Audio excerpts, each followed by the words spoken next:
It's time to make some noise. Welcome to Sound Off Sports. We're recapping everything that went down in Indy for the NBA All-Star Game. We want to know what you think. Should Seattle or Vegas be the first to get that expansion team? Plus, the MVP from the 1970 ABA All-Star Game. Yes, Spencer Haywood, the Hall of Famer. He joins me just in from out of town in Indy. Plus, we want to know what you have to say about the All-Star Game. How does the NBA fix it? We got your thoughts. SOS starts right now.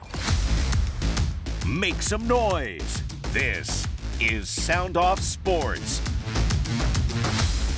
Welcome to Sound Off Sports. I'm your host, Mike Davis. Well, All-Star Weekend, there was a lot of good, there was a lot of bad, but we want to know what you have to say. I'm going to bring in my producer James Edward Barrickman, the fourth. James, you know, All-Star Game, it was one of my favorite things growing up as a kid, but a lot of things have changed over the course of the season and over these years. But let's start with this. We wanted to know what everybody on social had to say when it comes to how we can fix the NBA All-Star Game. What are people saying? So this first one is from Michael Valenti on Facebook. He says, million each for winners, 10K for the losers. I guess that's interesting. To me, I just don't know if the money is going to make a difference for these guys. I don't know if the money, if the charity, if any of that matters. I think there's a lack of competitiveness amongst this new generation of NBA stars, and that could be a big issue. Do you think, you know, maybe it's the pomp and circumstance. Maybe if they presented $1 million check and said, you know, we're giving them the $1 million check to every player right after the game, maybe that would help. But I don't know. You think that would make a difference? I agree with you. I don't think the money's going to do anything because at the end of the day, these guys don't want to get hurt in a meaningless game. So you're going to have to find a way to either make it worth their while to want to try and to want to play, or you're going to have to change the format altogether. So how can you make it worth their while? Because money's not an issue, as you mentioned, for these guys that are being selected to the All-Star Game. Maybe you make it meaningful for postseason play, similar to the MLB, where the winner of the East-West All-Star Game gets home court advantage in the playoffs. I don't know if the NBA would ever go through with that. I'm just throwing out potential options. Yeah, okay. Let's hear what other people had to say. So this is from Sean Blair via X. He says, take a page from the NHL, 3-on-3 with a division team tourney. Make it playground rules with a half-court setup. The first team to 21 buckets wins each game. Yeah, I mean, 1-on-1, 3-on-3, I think all that stuff would be fascinating, but I still don't know if that overtakes the whole concept of the All-Star Game. That's such a tradition in the history of the sport. So I don't know how much they're going to deviate away from the 5-on-5 format, but I don't know. I just think there's a lot of issues at stake, and we're going to be doing a deeper dive on this. But do we have one more person giving their thoughts? This is from Tommy Crow via Facebook. He says, you stop crying about it and just watch. It's an All-Star Game. People need to stop whining that they don't play hard. It's for fun. Yeah, you know what? That actually, the most simple solution just might be the way that we look at it. You know, maybe we're making it out to be more than it is. I don't know. Would you agree with that?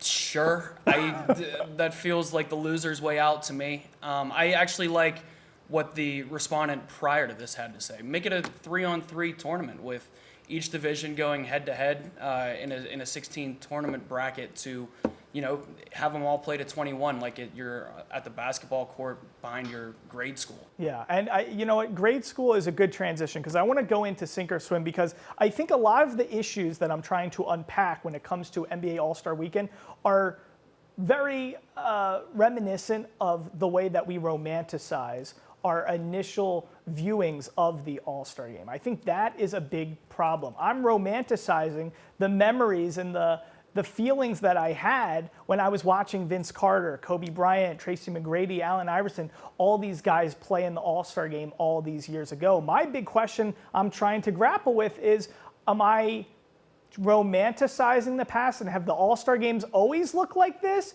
Or is this something new and just a newfound situation as we have younger generations of athletes interacting with the sport and fame in a much different sense? I spent some time going on YouTube watching some past games. Yes, there was maybe a little bit more of a competitive drive, a little bit more, you know, animosity you could maybe sense between players and a little bit more of that drive, but it still was a free-for-all. There wasn't defense. I mean, this year, let's talk about what happened on the court this year. And I think a lot of people are exploding about what's happened. But, 211 points for the Eastern Conference to defeat the Western Conference and score the most amount of points in history. Yeah, that didn't look great. There was also some other changes. It was the first time this new format was used since 2017. We were doing the team captain thing. Well, this time around, since 2017, we finally had the return of the Eastern Conference, Western Conference thing. They also got rid of that Elam ending, which is that final target score thing. So there were a lot of changes at play. I think overall, these are my thoughts. One,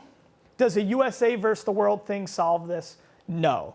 Does charity or putting a money, financial incentive into this equation really solve anything? I don't think so. 1-on-1, 3-on-3, I really don't think any of that is going to make a difference. At the end of the day, if players don't care, why should the fans care? And maybe we should just look to accepting it for what it is and not be hopeful that there's going to be a lot of changes and things like that. I don't know what to make of it. I just know when I watched the celebrity game on Friday night, Puka Nacua, Micah Parsons look like they're playing harder than NBA guys, and they play in the NFL. So I don't know what to make of it. I guess I would still watch it because I'm a huge NBA fan. Would I like a few different changes? Maybe like each player wears their respective home and away jerseys, and you do that kind of thing, and they go back to that old thing. But at the end of the day, the highlights of the weekend were truly Sabrina Ionescu versus Steph Curry in the three-point shooting contest. And I think Reggie Miller's right. The three-point contest has eclipsed the dunk contest in terms of competitiveness and excitement. So the whole thing is a problem. But James, I want to bring you back in for a second because I have this feeling in my heart. I have this feeling like sometimes when you want to incentivize somebody to do something, the result ends up being worse than just having the person out of their own pure interest want to do a good job. Like to me, like James, you're James Edward Barrickman the fourth, right? Well, maybe one day you're going to have James Edward Barrickman the fifth, right? If you're asking James Edward Barrickman the fifth to clean his room and you're giving him like a lollipop or $15 to do it, he's going to clean his room, but is it going to be done to the same extent or same level as if he just wanted to do it out of the pureness of his own heart because he appreciated living in a cleanly space? You know what I'm saying? It's kind of like Kobe Bryant didn't need a lollipop or $15 to make the All-Star game a competitive thing for him. He wanted to do it because he really was that purely competitive in his heart. Does that make sense to you? I hear where you're coming from, and as a parent, you would hope. I'm not a parent, but as a parent, I would hope that my child would just want to clean his room or her room just because they want to be clean. But to put that into an NBA reference, yes, you would hope the players just would want to play hard because they're that competitively driven rather than monetarily driven. Hey, you're going to win this much amount of money if you play hard in this All-Star game. You would hope they just do that naturally, right? Yeah, I guess that's what I'm hoping for. I don't know. I think we're not going to solve this issue today. We're not solving it on SOS. I hope the NBA is on it. But at the end of the day, it might just be what the All-Star game is. And maybe we just have to look at it like it's a fun event and it's not supposed to be about competition, but it certainly gets a lot of people up in arms. I know next year, if Caitlin Clark comes out of college, even if she doesn't, I think that's what I want to see most, first and foremost, is her going up against Steph Curry in a three-point shooting contest. Guys, coming up after a short break, we're doing more of a deep dive on everything from All-Star Weekend. Yes, we got a guy, a Vegas local who is there. Yes, Hall of Famer Spencer Haywood. He joins me next to break down everything from Indy.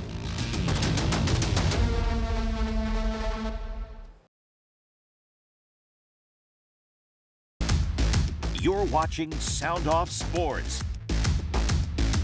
Welcome back to SOS. I am with one of my good friends, the Pro Basketball Hall of Famer, a legend, Mr. Spencer Haywood. Great to be with you. Great to be with you, Spencer, everybody's talking about, the All-Star game in Indianapolis this past weekend. You were there 54 years ago. Get this, you played in 1970 in the ABA All-Star game at the Indiana State Fair Coliseum in Indianapolis.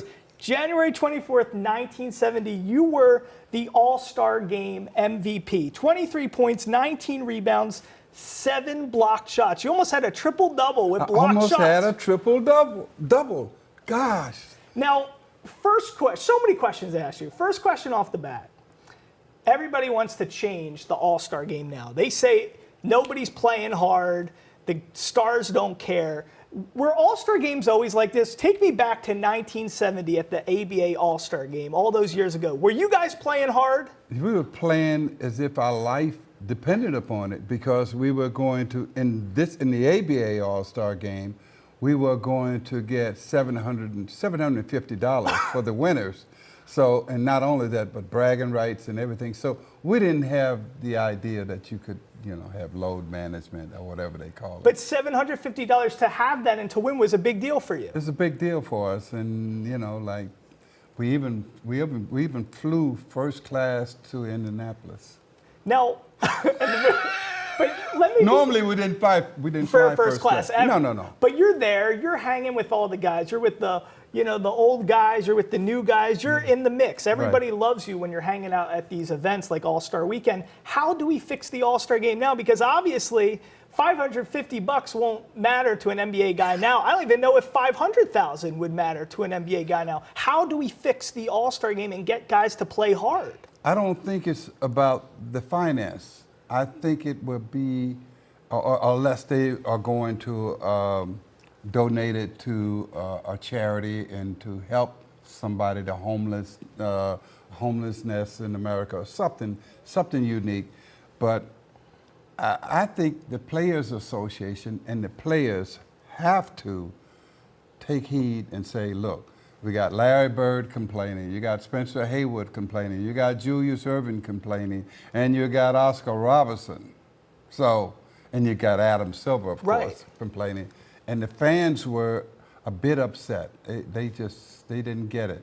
It doesn't. And so it just looks bad for the brand. It looks bad for what the NBA has come from that 1970 all the way until 2024, where guys just don't care about the All-Star Game. The All-Star Game is the halfway point of a season where you show your best, you do your best, and you try to enlighten the fans. There's so much talk right now, especially from Adam Silver in the NBA, about expansion, right? A team potentially coming here to Vegas, It's not or potentially. maybe it's going to happen. It's going to happen. And yes. also Seattle. Yes. How does this work? Which city gets a team first? How would you choose? You're kind of tied. You're a Vegas guy now, I know. But you're also, your jersey's in the rafters if the Seattle Sonics team comes back. Yeah, I know, but I was with Kevin. They're doing an article today in the Seattle Newspaper. Times, Seattle newspaper there, and it's about me and Kevin Durant, because I was with him when he was drafted by the Sonics. Yeah, before they went to OKC. Before they went to OKC. They retired my jersey the night that the Sonics played the Portland Trail Blazers. Ooh. And the score was 24-point difference.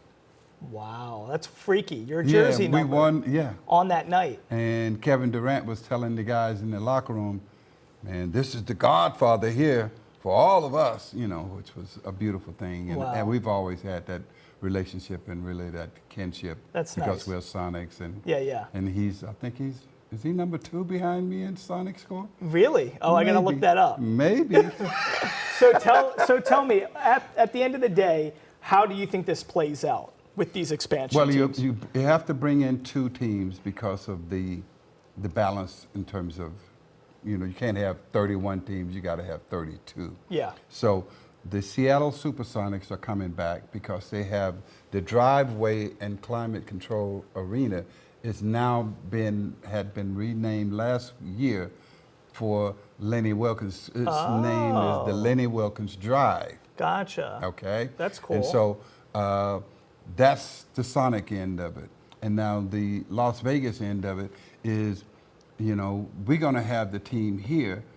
It would be the Las Vegas. Let's give us a good name right quick on TV. I don't know. Something like the, I don't know. What's it? We need a good name. What would you call a team name? You might be an owner in this group with I Shaq might and be, LeBron. I might be a little taste in this one here with Shaq and we got to come up. We got to come up with something a good name. good. The Aces have a great name. The Aces got the name. That's why I don't know if you can beat that. You can't touch that one. And plus, they are two-time champions. Two-time champion. So you got to have a good name. We'll figure it out. So we'll get a good name, but my loyalty would be with this team here. Really? Because I've been here helping this city and trying to help bring basketball to this city for years. And I've lived here for years. And so I've been preaching this. This is the best market for us. This is what we should have. Real quick, before you go, is it going to be LeBron or is it going to be Shaq with this team? I think they should both together be part of it. Of the Vegas expansion. And you leave the other 49% for the people of Las Vegas. Some big, muckety-muck here in Las Vegas could come up with that amount of money. Or we can go out and get, somebody worldwide to put up that kind of money. But I think to enter into this, the new franchise, you're going to have to probably jump on $3 billion. I'm like, what? Let me go to my mattress at home. I think I have it under there. I know you got it. I know you got that kind of money. Spencer Haywood, we'll see you in a little bit. We've got more SOS after a short break.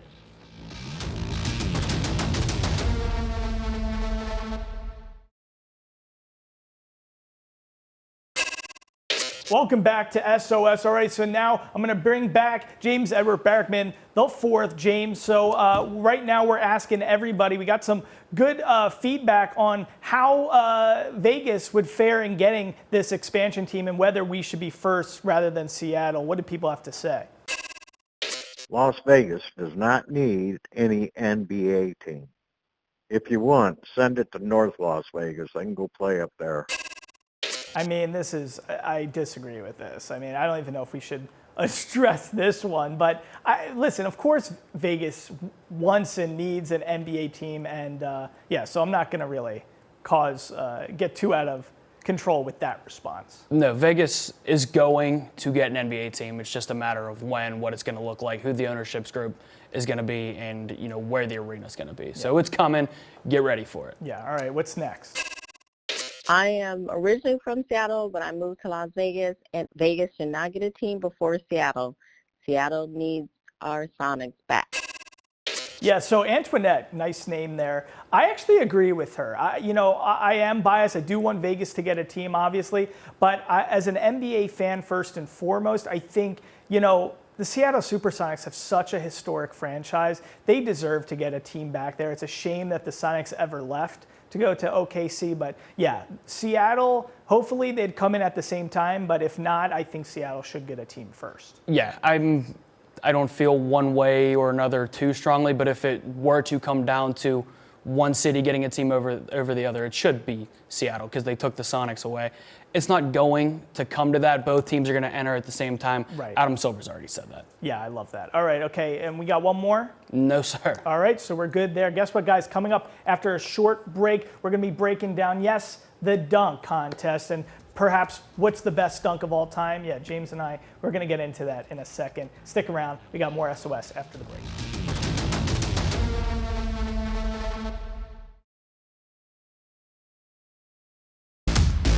You're watching Sound Off Sports. Welcome back. All right, so it's dunk time. Yes, James Edward Barrickman, the fourth, I'm bringing you in. We're going to be discussing the best dunk of all time, perhaps the best dunk contest, our favorite moment from a dunk contest, I guess, in All-Star history. I know you did your research. Tell me, what do you think? So I was looking back. I did a little research because I had a few in mind, and I came to Spud Webb back in 1986. Wow. For me, a man that is 5'6", 5'7", that can 360 dunk on an NBA hoop, you're not going to get anything more impressive than that, in my opinion. So I have to go with Spud Webb. Spud Webb, that's a legendary moment in dunk contest history. There's been so many amazing dunk contests. I mean, I was at the dunk contest in Philadelphia where Jason Richardson won. He had, a few years where he was just going at it. But I really think, to me, Vince Carter is the best pure dunker I have ever seen on an NBA floor. And what he did in the 2000 dunk contest, each dunk, one after the other, is just iconic. And I think, it's tough because, the gravitas of the dunk contest used to be the draw. And I do agree with Reggie Miller. Now the three-point contest, that's where the competition lies. The two main issues is, one, we don't have enough star power in the dunk contest. So we need the guys like Zion, we need Ja, we need those types of players to be invested in those big-time moments in the dunk contest to get some more excitement garnered there. But I think also, every year that goes by, it's just harder because we've seen so many of these things before. And I don't know if the hang time, Matt McClung, he really did Spud Webb-esque things at his height, but for some reason it just doesn't resonate the same way. But maybe it's because I'm 8 years old watching that dunk contest in 2000, but still, I don't know if we have the same star power like Vince Carter, No, absolutely. And that Vince Carter dunk contest is absolutely legendary. It's a classic. What I am missing, other than the star power, you're absolutely right about that, it's the creativity. We've seen guys do, between the legs, jumping over people. What year was it where Cedric Ceballos, he dunked blindfolded? Yeah, Amari Stoudemire threw a ball off of Steve Nash's head, or off the backboard off of Steve Nash's head, hit it back to Amari Stoudemire, and then he dunked it. Right. Blake Griffin jumped over a Kia Optima. You know what I mean? We're missing the creativity and the star power, as you mentioned. Zach LaVine, right? Like, what didn't he blew out like a cupcake on the rim, and like Dwight Howard used to do the Superman thing and put like a sticker on the backboard. So there was a lot of things like that over the years. Yeah, I do think we're missing a lot of that creativity, and hopefully there'll be a change in dunk contests in the future. But guys, we wanted to make sure we broke this whole thing down. Yes, All-Star Weekend, it's always an exciting thing to discuss. We want to hear from you, though. There's always conversation happening in the sports world. You can always email us at SOS, soundoffsports@kvvu.com, and you can also call the number on your screen. Until next time, we'll see you here on Sound Off Sports.